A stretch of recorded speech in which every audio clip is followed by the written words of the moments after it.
Money doesn't just come from one place. It drips, trickles, flows, and floods into our lives in different ways. Welcome to Drip Trickle Flow Flood, a podcast that explores the power of multiple income streams. All right, Tony, we are so excited to have Matt Greer with us today. He is the author of The World's Greatest Backyard Games. I know why you're a huge fan, Tony. He's the founder of yardgamesworld.com. He also holds one current Guinness World Record, but has held 3 total. So we're going to have to get the story on that. So welcome, Matt. We're so excited to have you. Thanks, Melissa and Tony. I'm very excited to be here. I feel like we got to kick off with the Guinness story. So Thanks for being here, Matt. Let's just get right into that, and maybe we'll get a little bit background into how you and I got connected in your world. But tell us about the Guinness Book World Records. Yeah, so I'm like super competitive. I think it just comes with the nature of liking games, right? You like playing games, but you like winning games. So it actually ties into my book. When I first launched the book, I was looking to promote it in some like special way. So I was talking to my publisher and I came up with the idea of like, why don't I like call the news up and go for like a world record in cornhole? And I was like, I don't know, let's see what it is right now. Googled it, and the record was very attainable back when I did it. So I think I just caught it at the right time. But so I gathered some friends. I got the right people out there. You need like a cornhole ref. You need a professional measurer. So that's like an architect, or we got my buddy's an architect, so we used him, but you could use, I don't know, anyone who uses measuring in their profession. And then, yeah, you need all kinds of angles and everything. We did it at Harvard, real classic, infamous place. And it was like an 85-degree day. So it definitely took a while. It took a lot out of me. But when I hit it, literally it was like the best feeling. So let's explain to the audience what it was. It was the longest airmail, correct? Yeah, so it didn't have to be an airmail. I just had to go in. Okay. So I always tell people, like, when you're throwing a beanbag that far, if you hit it on the board, it's just going to bounce right over. Maybe if you hit it just, I don't know. But so for me, I would hit the board and it just bounce right over, slide right off because it's going so fast. So mine happened to be an airmail, though. Yeah, and so an airmail in cornhole is when you throw the beanbag up in the air and it goes straight through the hole without touching another part of the board. So Melissa's nodding because I don't know that she's a big cornhole player. So let's back up here a little bit. It was right around COVID time. And we haven't even talked about this much on the podcast yet. I'm a yard game junkie, collect yard games. I have a website, Yard Game Nation, that has been up for a while. And mine is more about just like sharing rules and the history, and I've got some older games on there. And so Matt and I connected. I had my Instagram account going. He had his Instagram account going. And I think for a while we were like doing virtual competitions against each other and during COVID because nobody could hang out with each other. And so that's how Matt and I got to know each other, and we've just stayed in touch over the years. And yeah, I bought his book, The World's Greatest Backyard Games. And if you're into this, you'll know that like finding information on yard games, like there's a bunch on the main ones. And then once you get outside of like the 5 to 10 most known games, there's hardly any information on them. And Matt taking this undertaking and writing the book was pretty cool. So anyway, that's how we got connected, starting with him setting this cornhole record. What do virtual yard games look like? Is it like you're each playing in your own yard while you Zoom, or what is it? Man, this was so long ago. So they're not happening anymore. And you're done, right? Like you're done. Yeah, this is a rabbit hole, Melissa. We could talk about this the whole time. There was a game called Delu, and we would get together and like literally take turns playing the game, and we were like with our phone, with our camera showing the board, keeping score, and we were just having fun. And then there was giant pong basketball, I think is what it was called. Yeah. And this guy started up this tournament. It was a 60-second challenge where you would shoot a basketball into essentially a garden pot. And we're going for the fastest time, and you could win games. And it was super fun until this kid in California was like, had nothing to do with practice this. And I'm out there I'm in the Pacific Northwest and it's pouring down rain. Matthew's out there in the snow and it became less fun. He's on like in the beach out in LA or something. But Yeah, he has like a court, like literally a backboard. He cheated. yeah, he did. There was a minute there where I held the record for the most in 60 seconds, but that kid squashed my record. Yeah. Card game So anyway, drama. So let's get into this a little bit. So you are a W-2 employee, at least last time we chatted. You were working a W-2 job. So let's talk about that a little bit if you're still doing that. But you've gone beyond that. You've got your side hustle. First thing you did was publish a book, sell that. Maybe you can make a little bit of money. And then you've grown Yard Games World to be doing rentals and other things. And I just saw that you expanded outside of just the Boston area and you're up in Maine now. So let's get into that. Yeah, it's been a crazy journey. It really did start back in COVID with the book. I wrote the book and I was just looking for like an outlet or people to sell to. So I started posting about yard games. I thought I would build up a following and then find crazy fanatics like you.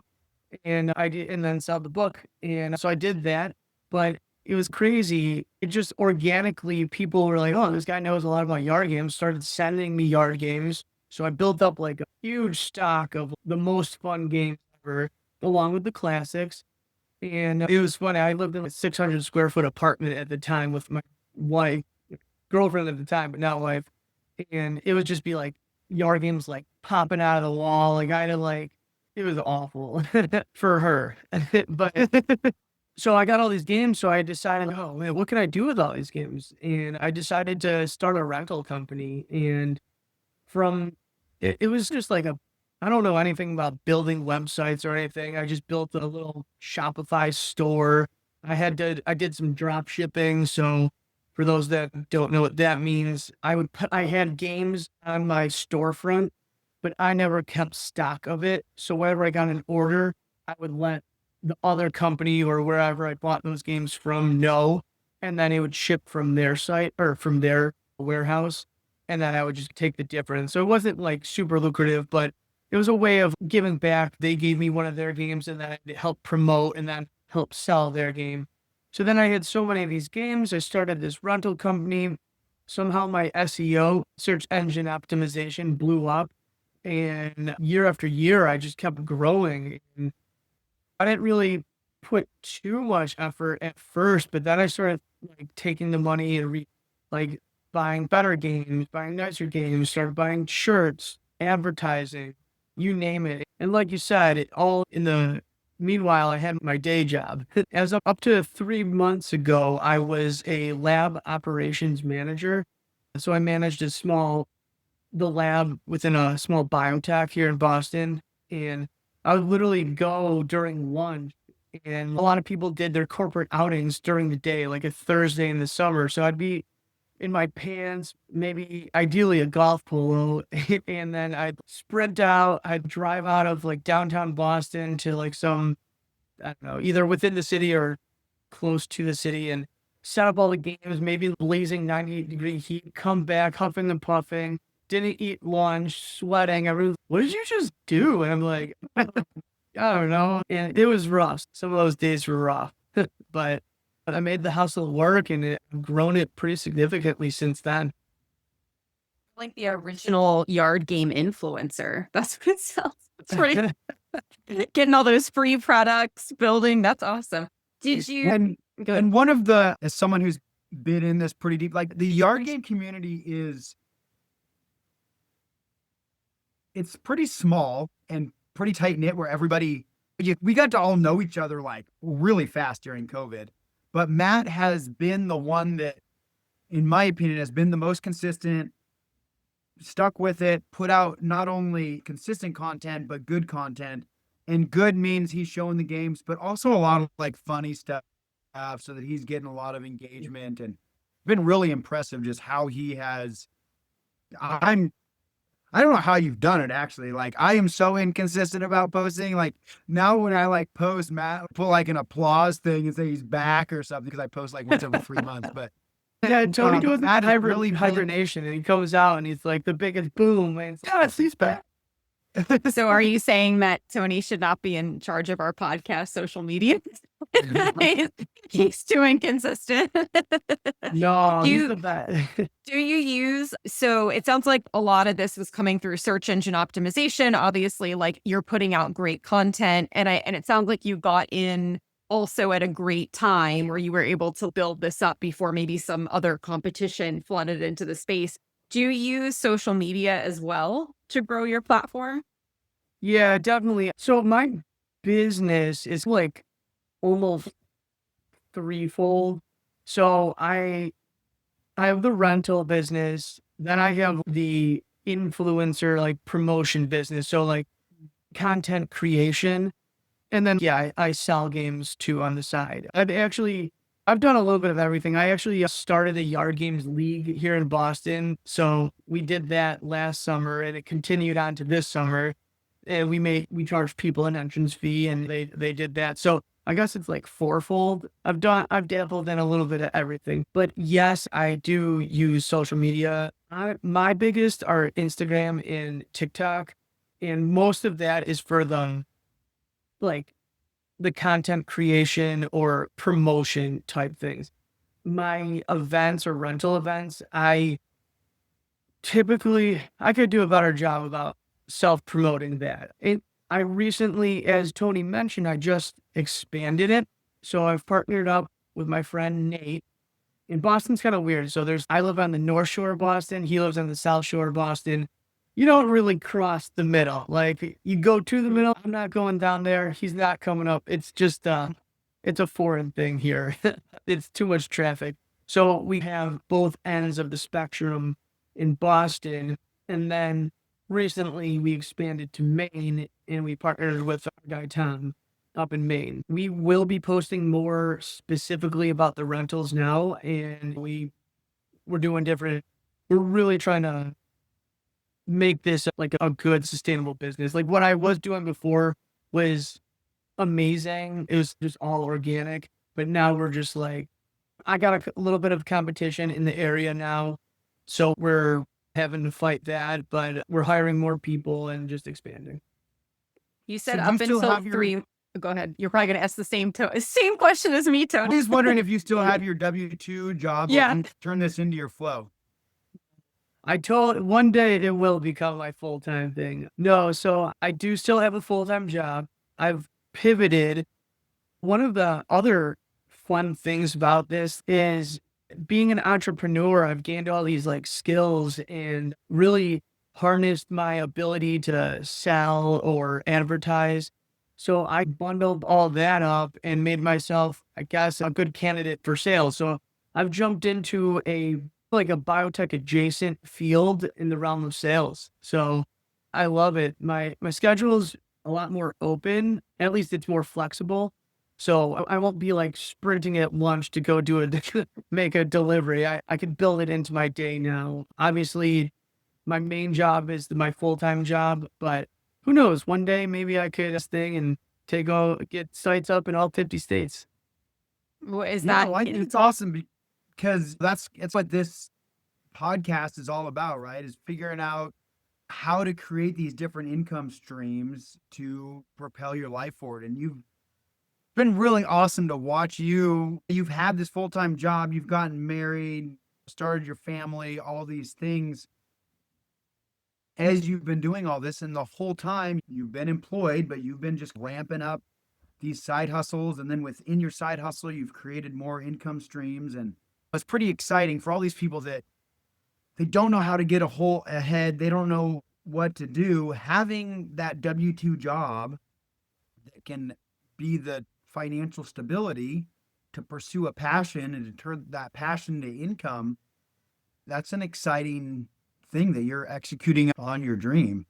Two things I wanted to mention on, because it actually relates to some podcasts that haven't aired at the time of this recording, but Melissa just started doing some UGC, some user generated content. So it might be cool to have you expand on that a little bit. And then we had Melissa's husband on, and he was talking about the book Range and how instead of being so focused, you have this wide range of skills.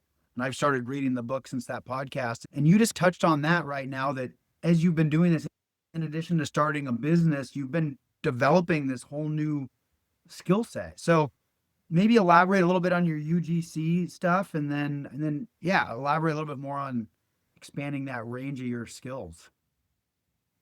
Yeah, so I would say the UGC stuff it's fun. Like, I'm doing games.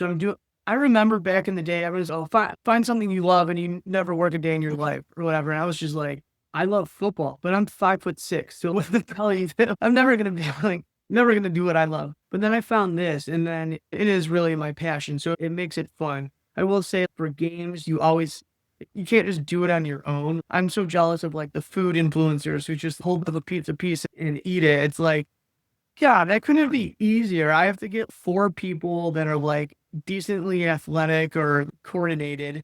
And then they're like, wait a second, you get paid for this and you're not paying me? And I'm just like, yeah, but how fun is this?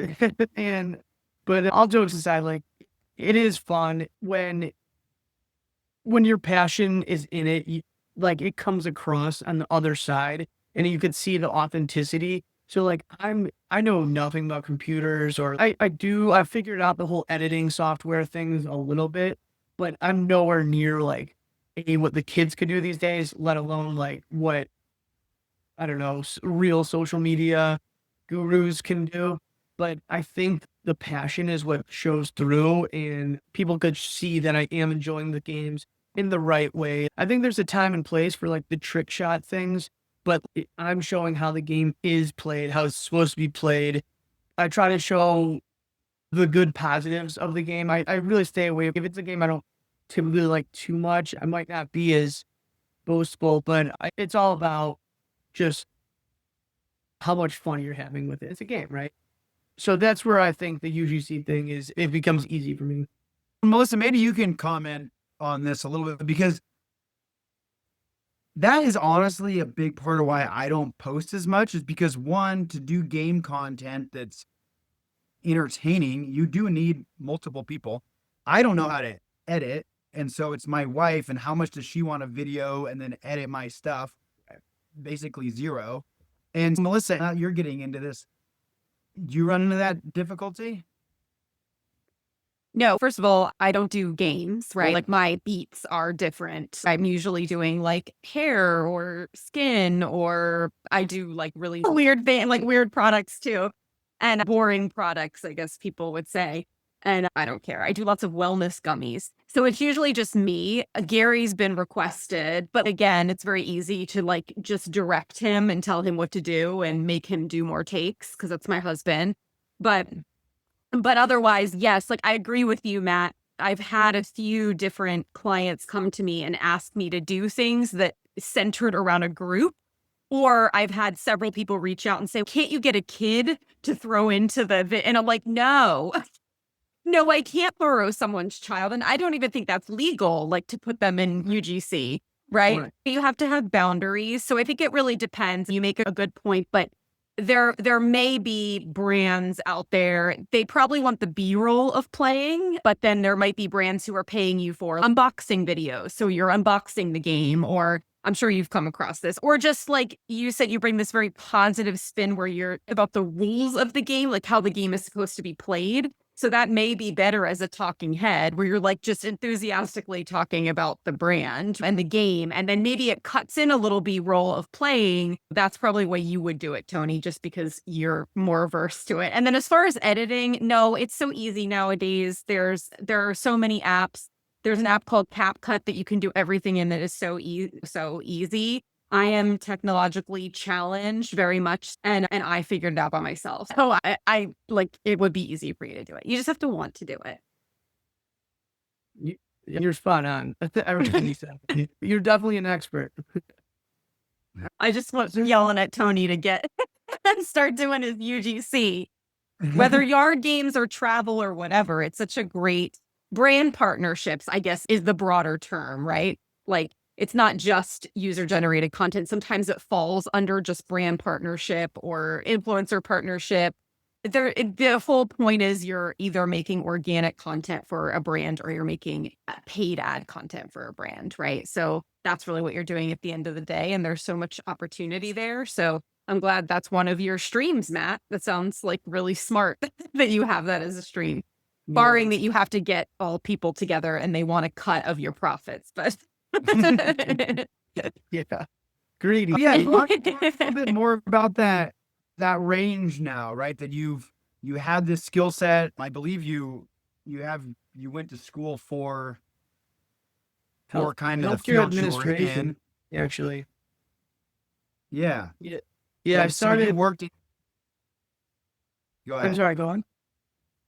Yeah, you started in that, and then you've developed this other knowledge.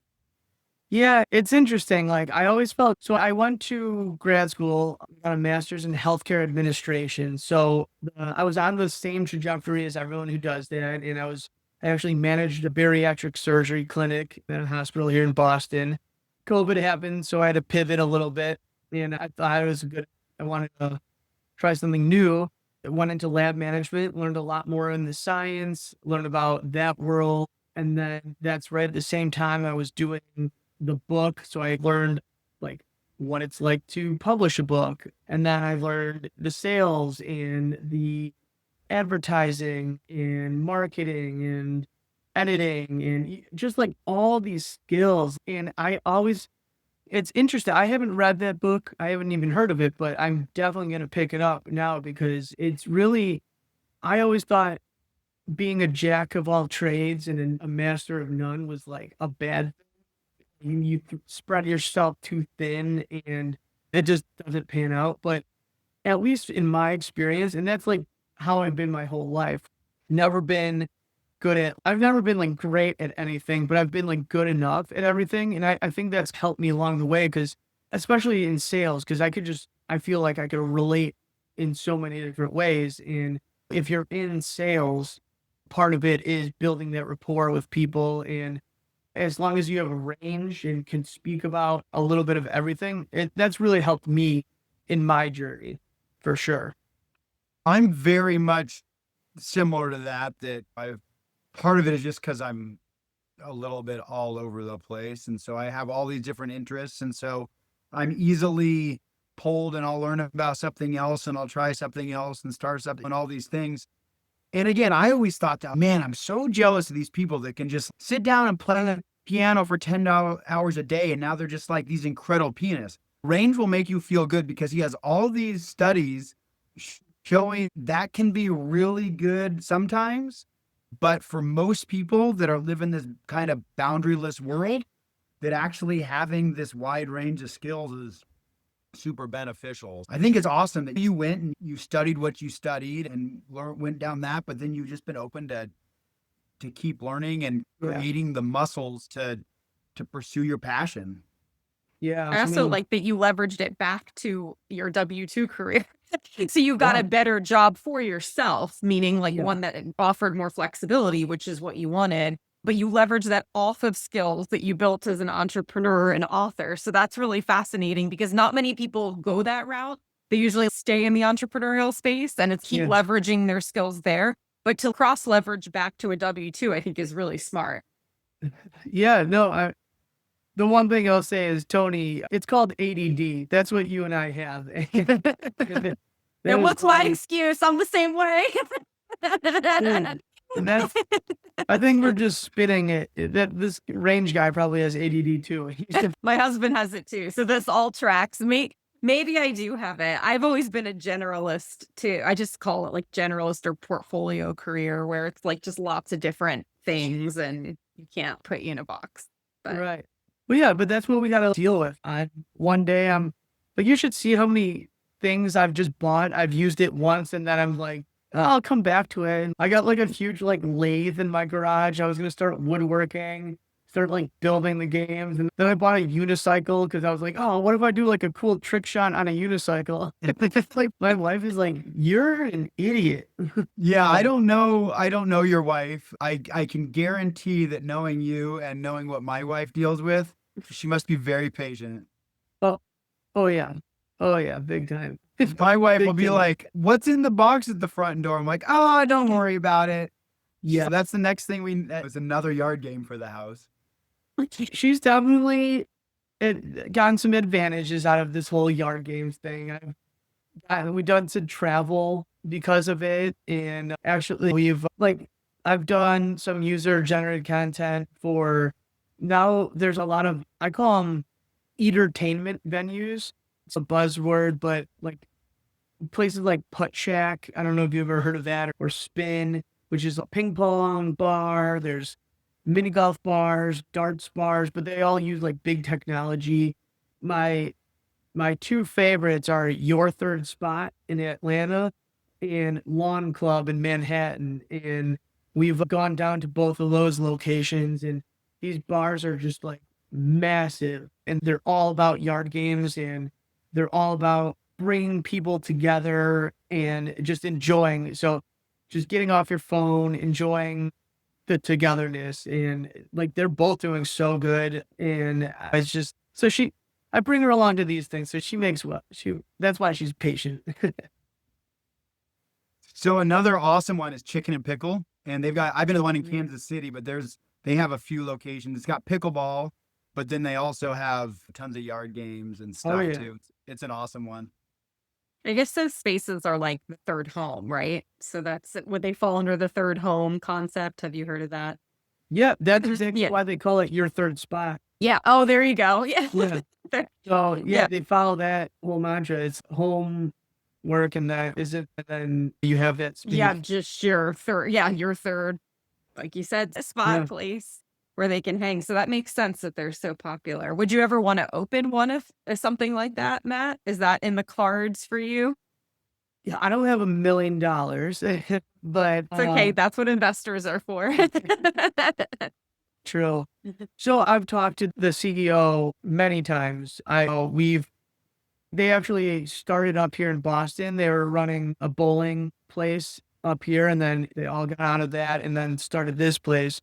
And I wouldn't say I was doing consulting with them and assisting, giving my suggestions on what games and how to fill some of the space. I've talked to them in Lawn Club. Have you ever opened up a Boston location? Or I've assisted in that. I don't think I like my free time at nights, and the service industry, I've bartended before, and it's a lot of fun, but I like my nights to myself or with my family and stuff like that. So I don't think I'd ever get into that. If Matt and I lived in the same place, if we were on literally opposite ends of I-90, we would 100% have something like that. I bet you would. What about a national yard game league? Can you guys start that? You have the local league that we've talked. Tony and I have talked about every possible scenario, and I'm not going to get in it because you never know. It could still happen. I think there's still some chances that we do something together. I've been raising my daughter. Matt been starting his family and starting other entities, but I think there's a chance that we still do something super fun out there for the. Oh yeah, absolutely. Yeah. Okay, I'm not gonna ask what your favorite yard game is because it's an impossible answer in my opinion. But do you have a game that you've been playing the most this summer? And I'll tell you what mine's been. I can answer. It's like the game I play most is my favorite game. Okay. And so I have two. The first one is Kubb, Kubb, and that's actually the whole reason I went down this crazy path of yard games as my thing. I was in Amsterdam, saw some guys playing this game. I was like, oh my God, what is that game? Asked them, they let me throw the wooden doll or the baton. And then I got home, started researching what other cool games are there in the world? And that's how I wrote the book. But so Kubb, I bring it to the book, I bring it to the beach, I bring it to the park. It's the perfect game. You do not have to be an athlete. You could play with a beer in your hand. You could play with 1-on-1 up to 6-on-6. That is my favorite game, and I play it everywhere. It's just like classic wood. That's my favorite game. Cool. How about you, Tony? So my favorite this summer, and I don't know what my favorite game overall is. It does vary a little bit for me. But this summer, what I've been playing the most is Redneck Horseshoes. Oh, great game. And It is just so for those of you listening, you can look it up. But basically, what it is, it's a 5-gallon bucket that the guy manufactured it to be at a slant. So it's angled towards the team that's throwing. And then you're throwing a rubber beer bottle, and it comes with sandbags. But I just fill mine up with water, and it is the perfect summer game. And it is so satisfying when you're tossing that bottle end over end and it splashes in that bucket. It's the same rules as horseshoes, except you're playing with a beer bottle, and leaners are near impossible, in my opinion, in redneck horseshoes, but getting it in the bucket is super fun. So that's been the game that I've been playing. I played a lot of cornhole. I play coup. I break out those games and ladder ball. But the game that I've been bringing to places and having people play has been redneck horseshoes this summer. It's been super fun.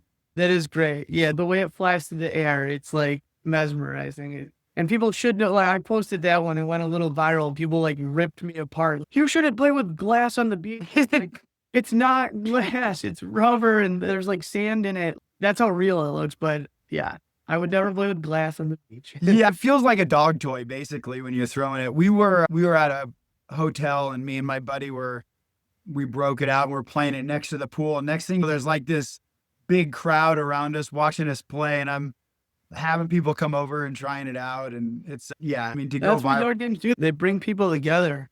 Yeah. I do want to promote the one game, my other favorite game that I played a lot of. And this one has a lot of different names. It's called Beersby, Polish Horseshoes, Polish Frisbee. Game I've played since college. Like, we played religiously in college, but I was recently on ESPN2 for their ESPN, the Ocho week. So there's 1 week every summer where they post a bunch of weird, odd games. And I went over to Gordy Gronkowski's bar here in Boston for the championship of it. And it was poor conditions, unfortunately, but I played a lot leading up to it so I could practice for the big event. Unfortunately, we lost, but I'll be coming back. It is the best game. Okay, so if anybody hasn't seen it, you can head over to Yard Games World, or you can Google Bottle Bash or Beersby or whatever, and it'll come up. But what you're doing is you're throwing a Frisbee at the pole, and you're trying to knock the can or bottle, don't play with a glass bottle, off the pole. And the rule is you gotta catch the Frisbee every throw. But if it hits the pole and the bottle gets knocked off or the can gets knocked off, you got to catch that too. Otherwise, the other team scores. So now that you have a vision, there's two people on one side, two teams on the other. Someone's chucking a Frisbee, bounces off this skinny little pole. You got to catch the Frisbee, and your teammate got to catch the can. Now, Matt, are you one of the guys that catches the Frisbee, flips it over, and catches the can?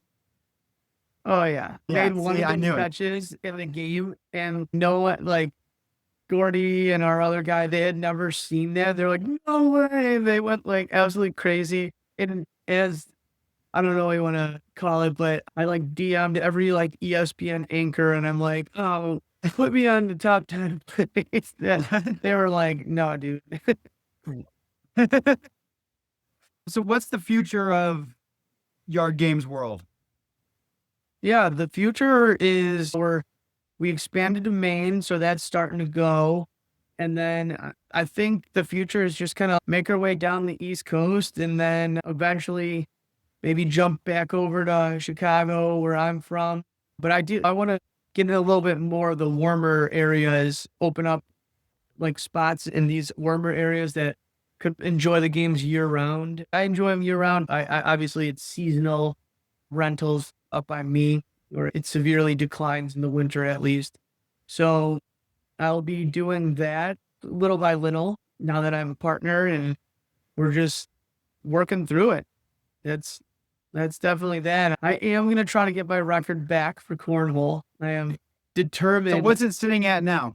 It's somewhere in the 90s. It's wild. I'm determined to get it back. I was like, I won't care when someone beats it. Like I had it like for over a year, but now I'm just sitting there like, I gotta get it. Somebody came So for your title. the boards are normally set at 27 feet. You were at 60. Is that true? Yeah, I was over 60. Yeah. People are like, Honestly, I just did it at the right time. It's still very hard to, don't get me wrong, but now at 90, it's your average. I wouldn't say the average person could do it at 60, but yeah, it wasn't that hard. Now at 90, it's, oh man, you can tear a rotator cuff doing it. Oh no. We'll have to have you back on when you claim your title back. A You'll get a point celebration person to call. episode. Thank you so much for joining us, Matt. This was really fun. I love learning about your story. Now I'm gonna buy. You've influenced me. I'm gonna go get a yard game for my husband and I. There you go. There you So go. mission accomplished.